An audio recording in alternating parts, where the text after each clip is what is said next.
I'll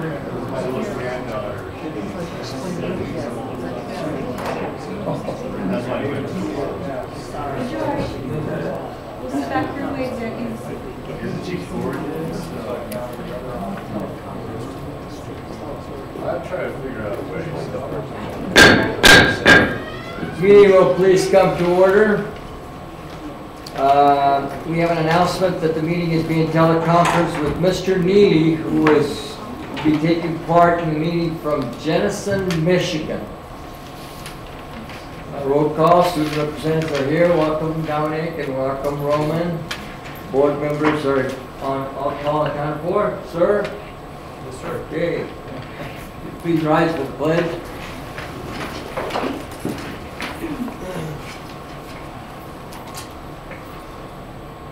Salute. I pledge allegiance to the flag of the United States of America and to the republic for which it stands, one nation, under God, indivisible, with liberty and justice for all.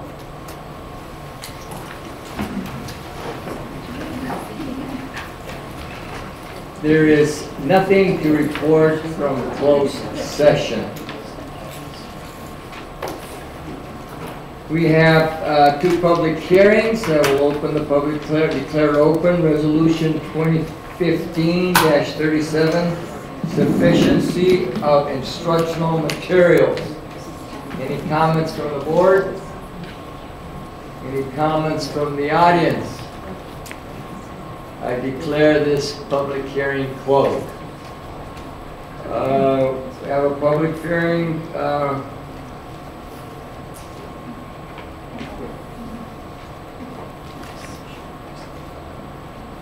on dedication of temporary construction easement at Needham Elementary School. That's declared open. Any comments from the board? Any comments from the audience? I declare this hearing closed. Continue on with the agenda. Dr. Washer, I don't see you on the agenda here, but I'm sure that you have a superintendent's report. Yes, thank you very much. Did I pass it? That's okay. Oh, yeah, I did, didn't I? Before everything happened. Sorry, I started the meeting before her. Wow. Okay, I apologize. Not a problem. A few things tonight. McNair teacher Araceli Ramirez was named September's Teacher of the Month by Channel 10 News.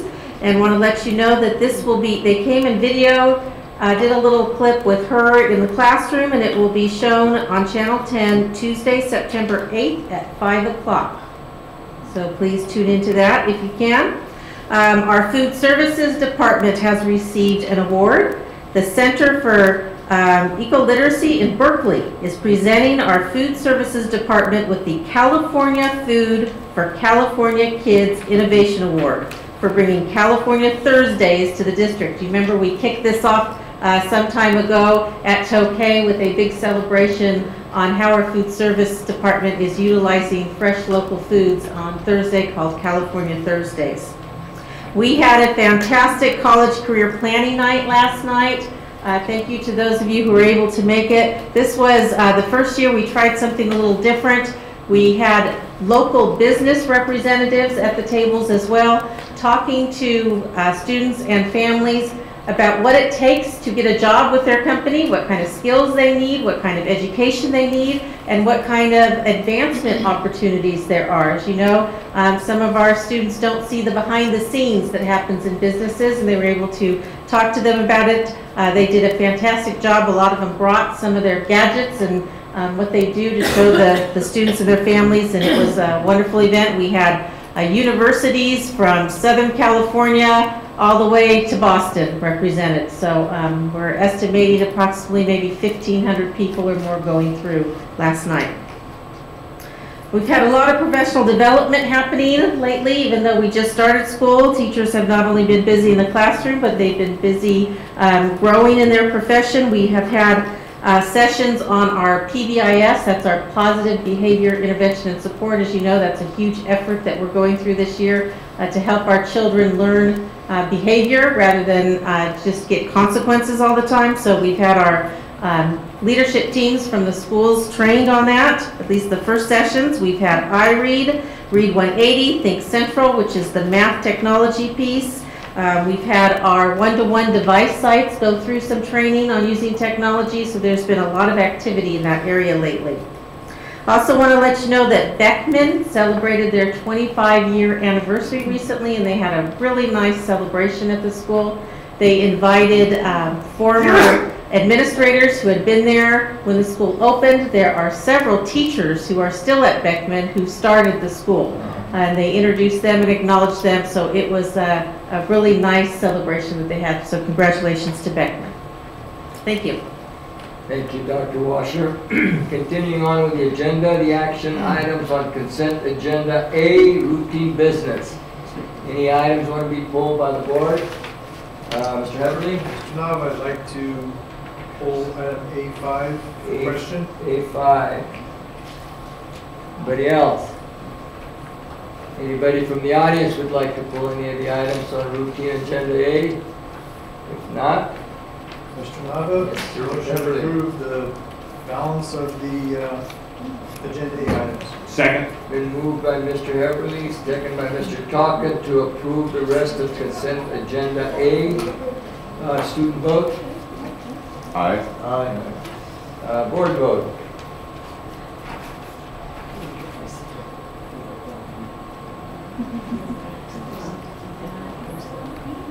Motion carries 7-0. Okay, Mr. Heberly, item A5. Thank you, Mr. Nava. This question is for Ms. Katowski. It's your item, so I'm assuming you're the one to ask. I'm sure you know that it's no secret I have concerns about instructional materials. My question is what has changed between last year's resolution about this and this year's resolution in regards to the amount and availability of instructional materials?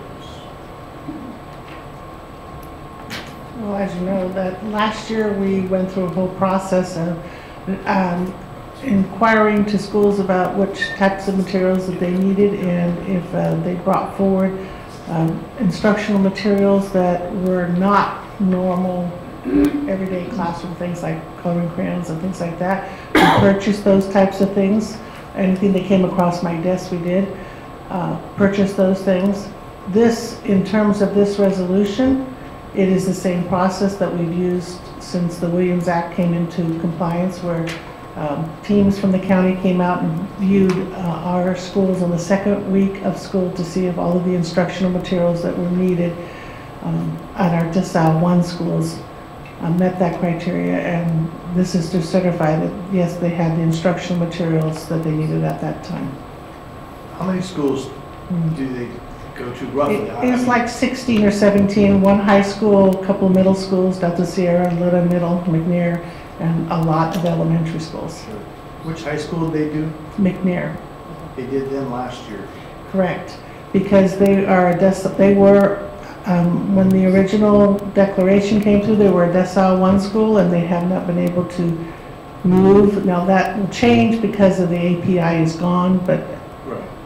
So do they concentrate mainly on Title I schools? They concentrate on the schools that were at Decile 1s and 2s. So it's not necessarily all Title I schools. Okay. Yeah, I have and it's certainly not you, but I have a real difficulty with the term sufficiency. I think what they're referring to, Fed, state, is, I guess in gentle terms, get by versus what's needed. So, like I said, it's not anything of your item or your report. I still have some real concerns that our instructional materials are nowhere near what they need to be, and the problem has not been fixed. So, anyway, thank you so much for answering my question. Thank you.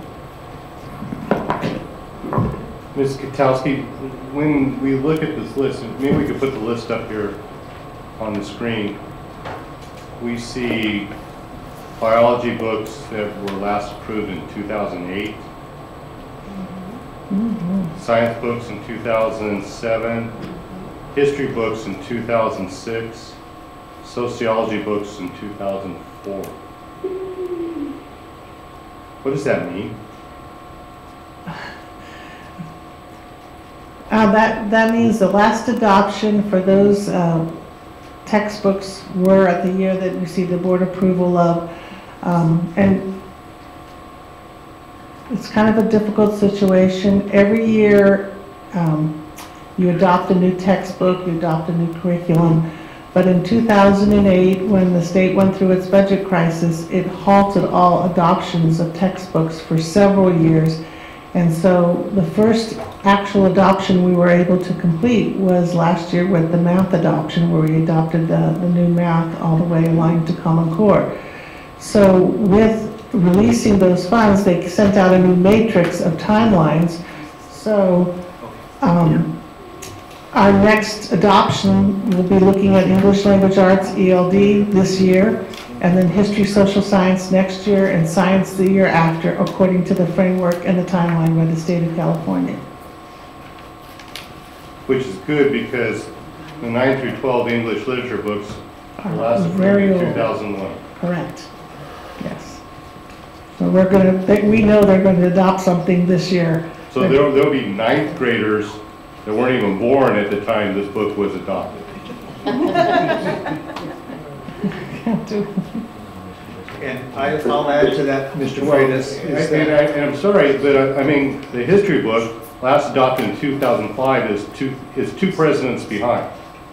Right, and usually we And the do last an president was adoption reelected. in a so- content area every 7 years. So it happens every 7 years, and as we go on to more online adoptions and online technology, the adoption cycles, those types of things where, you know, you're 4 presidents behind, or this whole civil thing came about, will be included in the new textbooks because it will be online versions, but in the old version, yeah, that's just, it's not great, but that's the process that was established. And if history, it won't even be adopted this year, it'll be adopted in 2017? We'll go through the process in 16-17 school year, yes. Well, I can't support this. I don't believe we're doing our students justice, so I'm going to vote against it.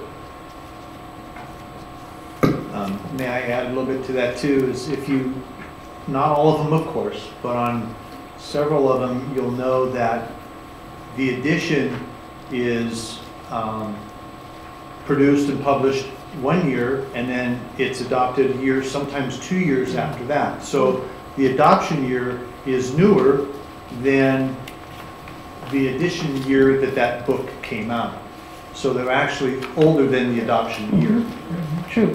And I do have an additional question. Is that requirement still hold true that AP books cannot be over 10 years old? I would have to investigate that requirement because I'm not sure if that still holds true. What I will tell you is that the state they develop a framework that all their textbooks have to be aligned to, and then the next year, that's where the publishers publish the books to that framework, so that the adoption cycle comes the next cycle. For K-8, we have to adopt off of the approved state list. 9-12, it just needs to be aligned to what we will now call the Common Core standards versus state standards in the past. So we're kind of stuck in a timeline that the state has established. Could you check in on that? Yes, I can. And let me know if the AP materials should not be over 10 years old. That used to be the case, and I don't know if it is. That's why I'm asking. I will check and get back to you. Mr. Neely has a question? No, Mr. Snow, I got a couple of points here. First of all, the year of the adoption of the books, this will be a continual problem. The books you adopt next year will be out of date in a few years again. If we really want to move to an updated curriculum, we're going to have to move to a digital curriculum in order to fulfill the requirements for our textbooks. Anything we have hard copy is going to be put out of date, period. The second point is that it is important that this board pass this resolution, because this resolution is tied to our funding for future textbooks. So we've been through this before. We have met the requirements. Now, I agree that we need to continue to do better, but we need to pass this resolution. Thank you, Mr. Neely. I agree 100%. I understand this resolution is a Williams Act, and then we have sufficient materials. I know we need more, and we need more and more and more, but at this time, sufficiency is okay. Hopefully that in the next future we'll start adopting and getting in budgets together, that we will replenish and then get more information, and maybe the digital comes later on. Mr. Nava. Yes, Mr. Nelson. A question, Ms. Katowski. If we adopt books that are not on the line of the state adoption, would the funding be provided for those adoptions that were out of line? No. Well, that was a rhetorical question. I had to ask it. Any other questions? Ms. Castle. Ms. Katowski, isn't it also true that it is fairly dictatorial when you do get an adoption, because there's only so many you can choose from, again dictated by the state? I share the great concern. I'm the history geek, and it is alarming to me that our social science books are so old, but it is not our doing, certainly, and I do concur that this has got to be passed if we want to get the funding that we're owed this year. And thank you for sharing your information with us. Thank you, Lisa. Any other questions? Entertain a motion, please. Yes, Mr. Nava? Yes, Mr. I want Neely. to make one more comment. I don't know if everyone understands the difference between a textbook adoption and a digital curriculum. The digital curriculums that I'm familiar with, there's several, that have already been approved by the state. They contain AP courses, they contain your history, math, all the different types of courses, and those are approved by the state. And it's because of that you don't have to adopt a hard copy textbook that gets out of date. So I want to make sure that everybody understands the difference on that. Okay, thank you, sir. Mr. Nava, Mr. Talkin. I will move approval of item A5. Public comment? Public comments? Thanks. If you look down to the, sorry, could you state your name, please? Yes, I'm sorry. Lisa Wilkins, Lodi Education Association Board, and Dr. Washer. If you look down at the bottom of that resolution, one of the things it says is that there is sufficient science equipment, and that really worries me because there isn't sufficient science equipment from several schools that I know of, from talking to several science teachers. So that is something else that we really do need to consider. Thank you.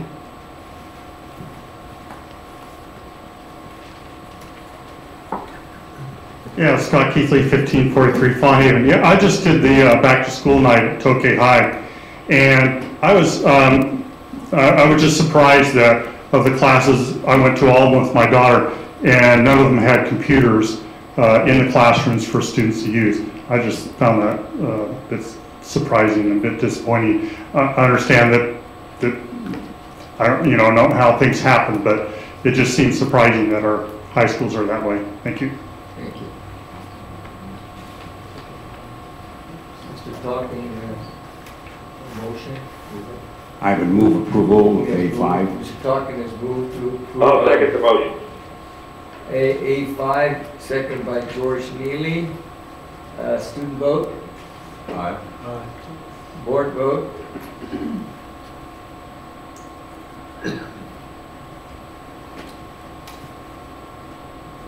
Motion carries 5-4 to no. Continue on with the agenda. Student discipline cases. Consent agenda B. Mr. Nava, I move to approve consent agenda B. Mr. Everly has moved to approve consent agenda B. Second Second. by Mr. Talkin. All student vote. Student not vote, I'm sorry. Board vote.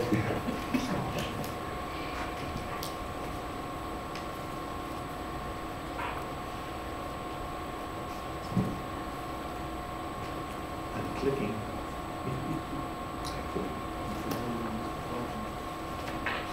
Hey, there we go. Okay, motion carries 7-0. Continuing on with agenda communications, comments from student representatives. Today we'll start out with Roman. Excuse me? Mr. Nova, I'm sorry, you skipped Yes. one item, personnel matters. Oh my gosh, what's happening today? I'm in a hurry now. Have a chocolate. Yeah, that's what I need. Hustle's down here. Get that adrenaline going. Personnel matters. Mr. Nava, Yes, Mr. Neely. got a comment on personnel matters. All right. A quick one. Again, on here, we have 5 combo classes. They're being filled by temporary teachers. So I would like to point that out. Again, we're taking some of our toughest classes and we're giving them to our newest and most inexperienced teachers. I know there's nothing we can do about that, so I'll go ahead and move to approve. Thank you, sir. Been moved Second. by Mr. Neely and second by Mr. Heberly to approve personnel matters. Call for the board vote.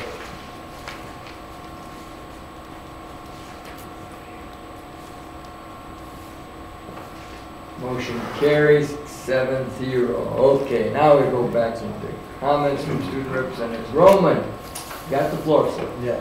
Good evening, Mr. Nava and members of the board. For school activities that are coming up on September 11th, we have a Link Crew Bonding Night, and September 25th we have, excuse me, Avid Midnight Stroll. Student government, this week is Spirit Week, and on Tuesday we have Twin Day, Wednesday Hawaiian Day, Thursday is That's Not Your Sport Day, and on Friday we're gonna have school colors. This Friday we're gonna have a rally. I'll be performing as well in the rally with some of my wrestling friends. We're doing like it's more of like a humorous wrestling thing. It's like WWE fake wrestling, just be funny. You guys are welcome to attend this Friday, 1:20. Other things we have, performances, events. Club Rush was held on August 14th and it was very successful. We have a wrestling club and we had 60 applicants and 50 people come to the first meeting. Back to school night was on the 25th of August and that went well. Academic. Mrs. Ramirez, a math teacher, is being recognized as Channel 10's Teacher of the Month for September. That was yesterday. I was actually in that class. They interviewed me, so like Dr. Washer said, tune in and you'll see me on there. Co-curricular. We have a new varsity football coach. His name's Terrence Hampton. And on upcoming activities and events. Last Friday actually was our first football game at Calaveras. We dominated. It was like 79-26, something like that. And our next game is going to be our first home game versus Downey. And I'm sure we'll do well in that one as also. We have a glow dance on 10/2, so that's October 2nd. And that's just going to be like in the small gym. It's our informal dance. Everyone's going to be in neon colors. We'll have glow-in-the-dark paint and all that fun stuff. And that's it for McNair High School. Okay, Roman, this Avid Stroll, where do you stroll? We're going to stroll around our track and just walk around. And it's like bonding and stuff like that. Exercise as well. Perfect. Yeah. Impressive score on that football game. Yeah. It doesn't matter who you play, you know. A lot of people say, well, Dollar is a lower division, but Yeah. that doesn't matter. It's what the people performing. Yeah. Thank you very much. Thank you. Okay. Dominic. Yes. Good evening, President Nava and the board. So for this upcoming week, we have it's our homecoming week, and so we have a lot of activities planned as well as a rally at the end of the week with our football game. And so we have our football homecoming game this Friday, where they will elect the homecoming king and queen. And then also on Friday, there's cross country at Eagle Lakes, and so they're gonna have to miss out on the homecoming game as well. And then tomorrow we have our blood drive, our annual or semi-annual blood drive, and so you guys are all board members are invited. Our goal is to reach 100 pints this year, and last year we succeeded in doing so, and it actually beat our rival in the blood drive competition, and so we're looking to do that again this year. And then last weekend this most recent weekend, we had a speech and debate novice tournament that was held at Lodi High, and we hosted and just a chance for kids to get to try out what their skills are in speech and debate. And then yesterday we helped set up the college fair, and I actually went there, and the turnout was incredible, and the amount of booths and people was amazing. So, and then student government, we have before the football game tomorrow or Friday at 6 p.m. across the street at the softball arena. There is a pregame tailgate where I believe we were working with A&W to get there and have a root beer float night before the game. So you guys are all invited to come to that as well. And then after that we'll all walk over to the football game in the Great Bowl as we go, and we're playing Sonora High School for this Friday's game. And then we have a drama performance of A Christmas Carol this winter. Recently there were tryouts, and I'm not sure of the cast that was selected, but they always do a great job. Most recent production was Snow White, and they did a great job on that. And then upcoming activities and events, where all sports teams for the fall season are in swing. So you can see the Lodi event calendar for all the sports schedules. There's too many to put on the upcoming week. And then I have a special note from Mrs. Boucher. She was curious, or she would appreciate having future use of fireworks for homecoming games, if that could be considered by the board in the city. Just a question. So thank you very much, and that's it from Lodi High.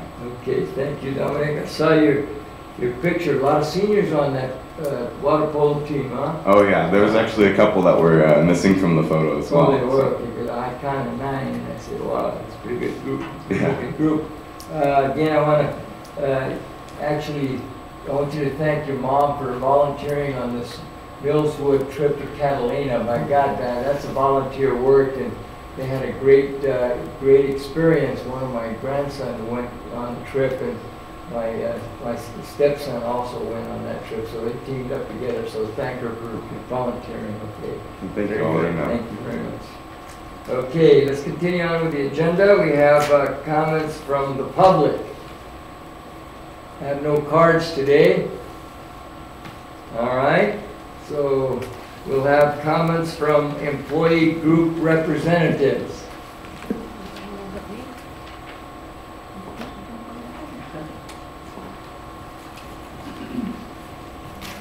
President Nava, members of the board, Dr. Washer, as you know, there's been a lot about mold and rodent issues in the district. It's been in the newspapers and on television. And LEA is concerned about the health of our students and the health of our members.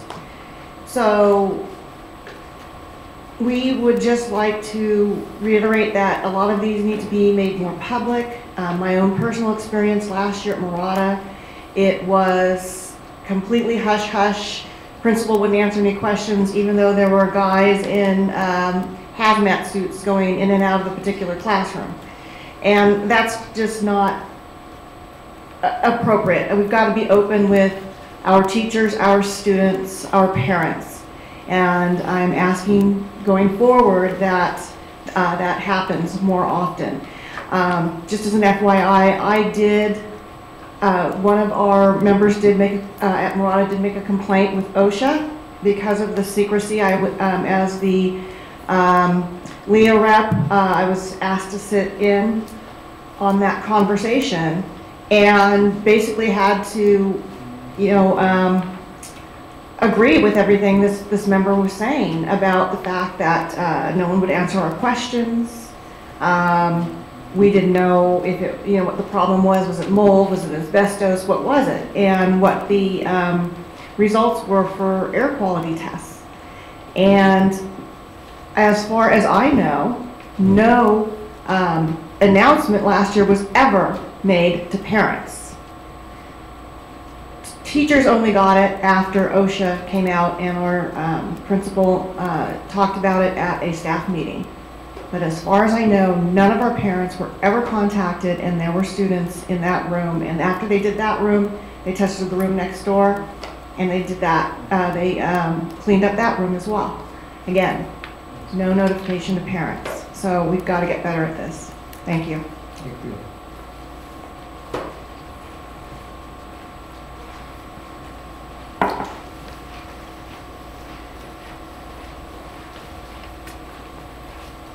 Good evening, I'm Deborah Ladwig, president of the local CSEA group here in Lodi. Good evening, President Nava, Superintendent Washer, board members.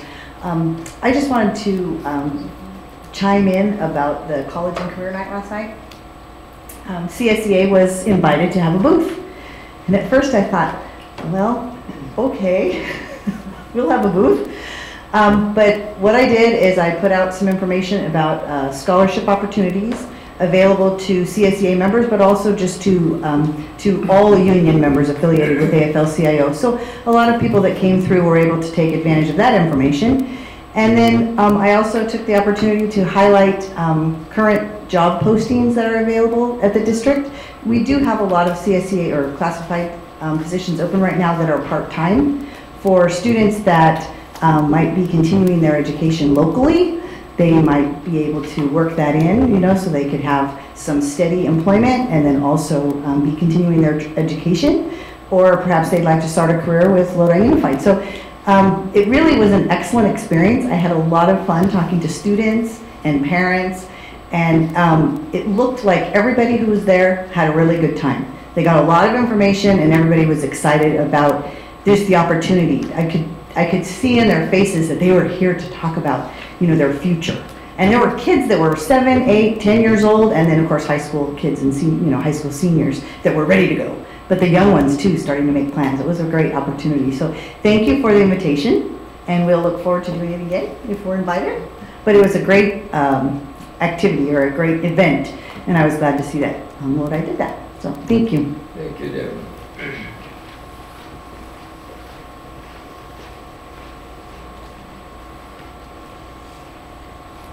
Any other comments from the representatives? Okay, we have comments from board members.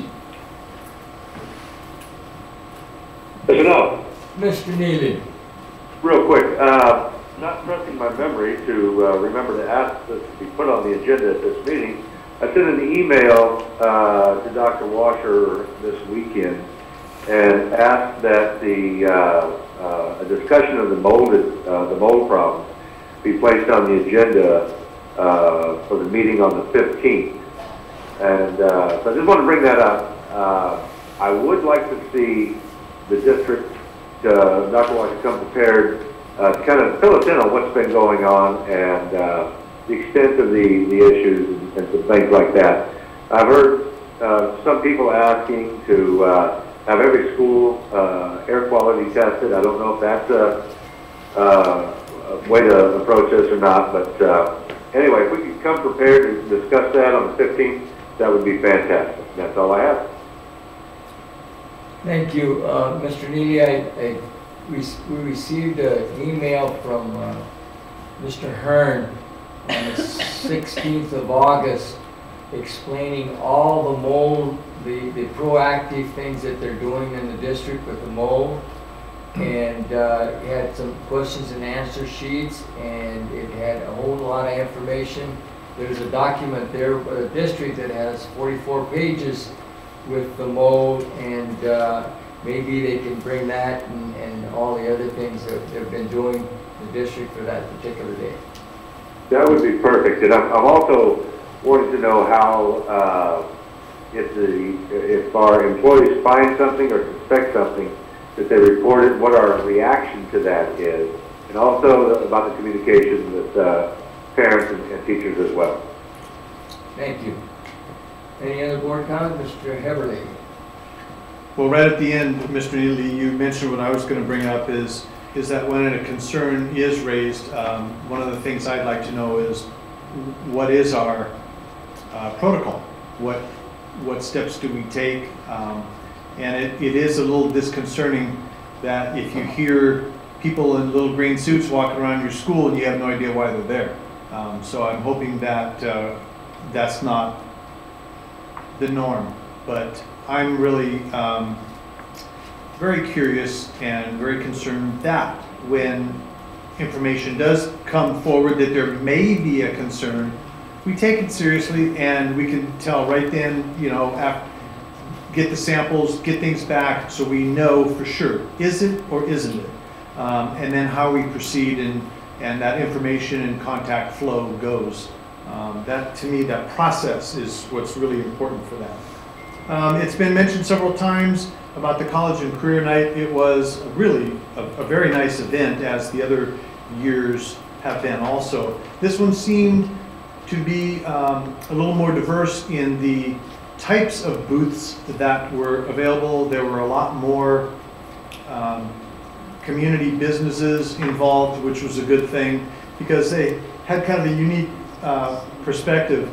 And Deborah, I kind of noticed that also, that when, you know, mom and dad and the high school kid are walking through, their middle school or their elementary school was walking with them, and it's just, it's kind of subtle, but you know they're looking and they're watching. And I think that kind of starts that wheel going. So it is a very nice event, and I certainly hope we keep up with it. And also, I just want to mention that just before this meeting, I had the pleasure of having dinner at a drive-through fundraiser at Bear Creek High School. Food was delicious. Thank you. Had a drive-through? They had a drive-through, yes. Any other board comments? Mr. Womack. Yes, just several things. I made a visit to Delta Sierra Middle School, and we talked a bit about the science, the STEM that they're doing there. And I was taken into a room where they're doing the kids are doing the video work, and they showed me a video of their graduation last year, and it was all taken through by a drone, all operated by the kids. And I'm hoping we can get a small clip of that at some point and show it, just a few seconds of it. It's very well done, and then the kids came back in and helped edit the film, and so it really, really is right down the line. The kids really engaged and really excited about that, so we're certainly on the right path with that. And kind of connecting to that is, I went to the bathtub races. There was a big article in the newspaper here giving good kudos to Creekside Elementary that, you know, matriculates into Delta Sierra. So they're already talking about that. And I'm just going to read just a little bit of that because it's the second year in a row. And Dina Mason, the physical ed teacher, kind of takes the lead on that. And helping her is Erin Myers, another teacher there. And Erin said the sixth grade teacher who assisted Mason in the race, it says it fits well into the emphasis on STEM education, the science, technology, engineering, and math. They learned about weight distribution, balance, and buoyancy. The students spent about 12 hours, 4 hours a week after school for the past 3 weeks They designed, engineered, scavenged parts, and built and tested their wildly different craft. So it's kind of exciting to see that the kids are getting involved in those sorts of things, and that the word is getting out that we do want an emphasis on that type of learning. So kudos to the people in that and to the kids. I went to back to school night at Delta Sierra as well. Beckman, I was able to go to the 25th anniversary. It was pretty interesting to see previous principal and several teachers, vice principal, and several teachers come back for the event, but then there were several teachers still there that were there at the opening 25 years ago. I went to open house at Julia Morgan, and back to school night also at McNair.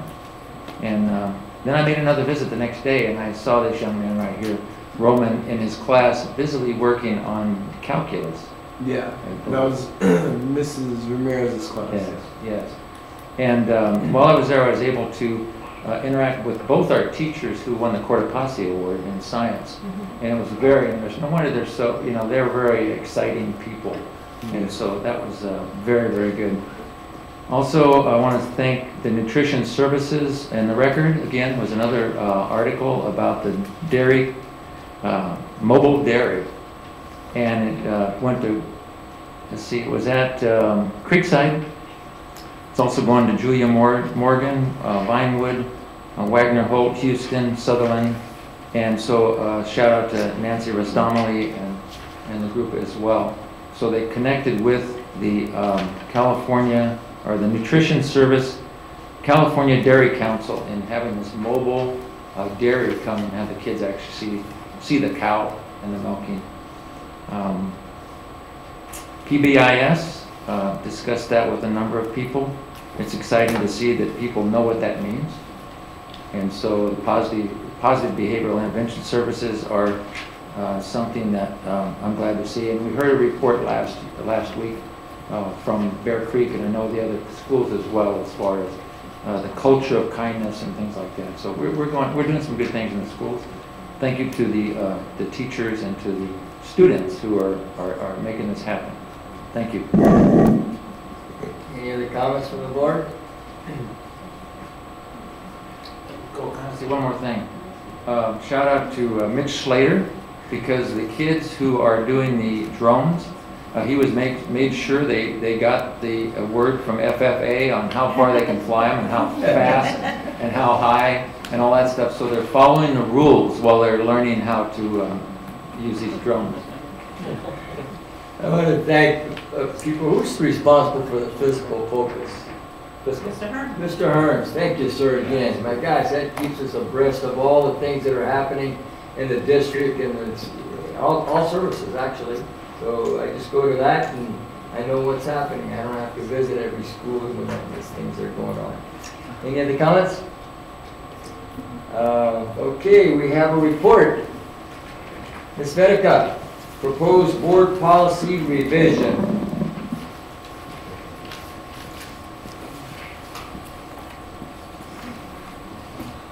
Good evening, Mr. Nava and members of the board. This is just a board revision, and it's more about EpiPens than anything else. I've brought our new special ed coordinator, John Price, along with me, who's also overseeing our health services, to answer any questions you may have that's changed in the board policy. I do have a question. Yes, Mr. Beverly. Reading through it, I understand that the law's changed and things that were not allowed before are allowed now. It is what it is. My concern is that when our policy says that they'll be provided training on how, when, symptoms, those kinds of things, that does put us in a different realm of liability, and I'm not exactly sure what the whole protocol is, for you, but we also need to keep records, of course, on training. We need to keep records of, if something happens, they're gonna also want to know what your curriculum is, so all of that needs to be on file. I was our EMS coordinator for a while, and those rules change often and rapidly. And is there a pipeline that we get updates from? Correct. We're getting updates. Mainly the training updates have come from the California School Nurses Association. The nurses are providing the trainings for the school site. In accordance with the law, it is on a volunteer basis at this point. And with that said, they are seeking out volunteers to make sure that there are volunteers at each site. And the new law provides identification for anyone undergoing the training.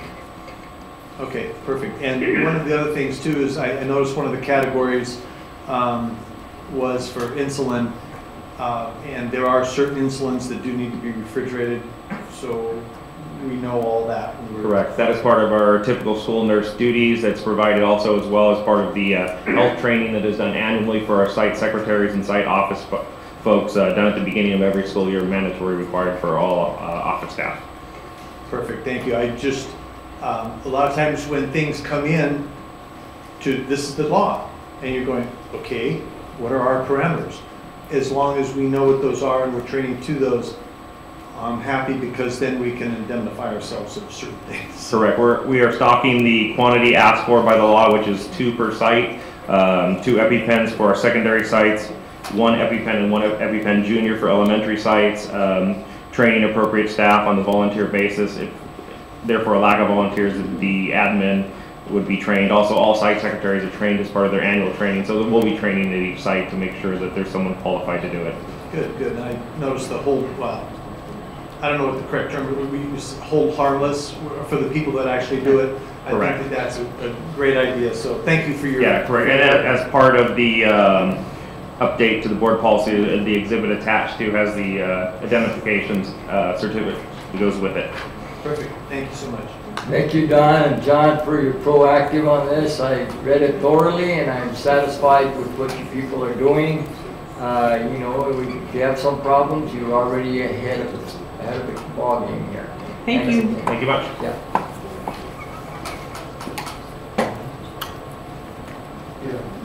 We have a board discussion on high school start time. Mr. Neely, you have any opening on that? Yes, Mr. Nov, I do. Thank you, sir. I asked this for this item to be put on the board discussion as the first step of moving towards changing the start times for our high schools. And what I'm looking for tonight is to see that we have a consensus to ask the district to move forward in evaluating our start times and look to see if they can be changed. I think it seems to me like there is adequate evidence that a later start time, later than 7:20, but certainly, is beneficial to our high school students. Now, I understand that there may be some reasons that we have set it up this way in the past, and I understand that it would require some shuffling and some people getting used to some different schedules. However, I think the benefit to our students, all of our students attending high school, far outweighs any inconvenience that it might be to any of us to make this happen. So with that, I would ask for support from the board to have this move forward, maybe into a report or even an action item. I'd like to know when we could make this happen, what the impact of this action would be on the district, and how we would handle it, how we would make it happen. So with that, I'll turn it over to other board members for comment. Thank you. Any other comments? Yes, Mr. Nava. What I would like, Dr. Washer, if you would, is ask the Assistant Superintendent of Secondary to meet with the high school principals and find out what staff at each school would like to do. I think that's very important to get a recommendation from staff. On top of that, I'll add to it, Mr. Talkin, staff, parents, and students. I think they're important. We're dealing with them. Any other comments from the board? Yes, Ms. Castle? I support finding out about it. I feel like we need to be well informed. This will affect lots of lives, and so I would want to learn more and approve of moving forward with that. Any other comments? As far as moving forward with studying it and looking at it, I'm absolutely for that. I think it's preliminary to say we want to do it at this point, but I certainly look at it. I would like to hear the young man representatives too regarding the school start time. Roman? Yeah. Well, personally, I don't live in the McNair High School district. I live in Escalon because my father works at McNair, and he wanted me to wrestle for him. He's the wrestling coach. And so I have to wake up every morning, like usually about 5:30 a.m. And honestly, I think that's a little too early, especially when I have nights like these, you know. I'll probably get home tonight at 10 or later. You know, if you do the math, I'm barely getting 8 hours, you know. And I speak with other students, and I think they agree. And there's been multiple scientific studies that state that starting school later is beneficial for the students. Their brains warm up like 8, and I can't cite that because I don't remember which scientific study it was, so don't quote me, but you could search that up, and I'm sure you'll find numerous other studies as well. We already quoted you. So. Yes. Thank you, Roman. Dominic? Personally, so for sports, for water polo, we have morning practices about three of the 5 days of the week. So we're already up, or I'm already up around like 4:45 in the morning. So for me, and I like the earlier start times. I like to. I know it does sound a little weird, but I like to be up earlier so I can get things done. And so for me, and I know a lot of people, like especially Mr. Marchesini, my econ teacher, he talked about how he thinks that how it's going to work with people's schedules, because he's a teacher and father to two younger children in elementary school. He said he believes that it's not going to work out with his schedule, and it's going to cause a lot of disruption in other people's lives. So, but also like other students really want a later start time. So that's student opinion is later, but teachers are not really sure about that. Thank you, Dominic. Any comments from the audience? I think Dr. Washer, you have oh yes. Yeah, I just wanted to maybe add some things that I think would be good in the report also, if you don't mind. I think that, it has already been mentioned that the stakeholders are really important, not only our employees, our students, and so forth. And I think that a thorough pro and con is good. I don't want it jaded to one side or the other. There are some drawbacks and some benefits, and one of the best benefits I could see is, you could have a 0 period, or you could have a 7th period, and that then if I want to know if we're going to allow children to pick 7 periods, and if that's the case, then they can have that choice of taking more classes or not, because if one of them's a PE class, maybe they can take speech and debate or an art class that they would not otherwise be able to take ahead of time. So those are some of the benefits, but then again too, we also need to know what the logistics are. And I think I absolutely support that we bring it up as a report item. We can go through all that information and discuss it openly. But one of the other things I really would like to see is a timeline. Because a lot of times we say, yes, we want to do this, but what is our timeline to implement it? And so maybe some suggestions on that would be some ideas. And of course, if we're going to do it, then why wait? If we're not, let's just not. But I don't want to drag it out too far. If it's something that we decide we've got good information on, let's go. So, thank you. Thank you. Any other comments? Mr. No. Yes, Mr. Neely. I want to reiterate that I totally agree. We need to talk to all the principals, the parents. We need to talk to the teachers. We've got to do all of that because we've got to come up with the best solution. But the bottom line is on this is that the CDC has reported that these early start times for high schools are detrimental to our students. And all of the scheduling and all of the issues and all that are all secondary to what's good for our students. So I hope that we look at it from that point of view, and we don't take that stance of finding reasons why we can't do it, rather than moving ahead and making a significant change, which could possibly be very good for our students. Thank you. Well said. Thanks, George. Any other comments? Okay, Board Advisory Committee reports. Being none, future agenda items? I would like to, at some point, and I don't know if it's agenda item discussion, a little more about PBIS. And I'd like to see the tie-in to that with in-school suspension. And my reason is that we've had in-school suspension for the third year now.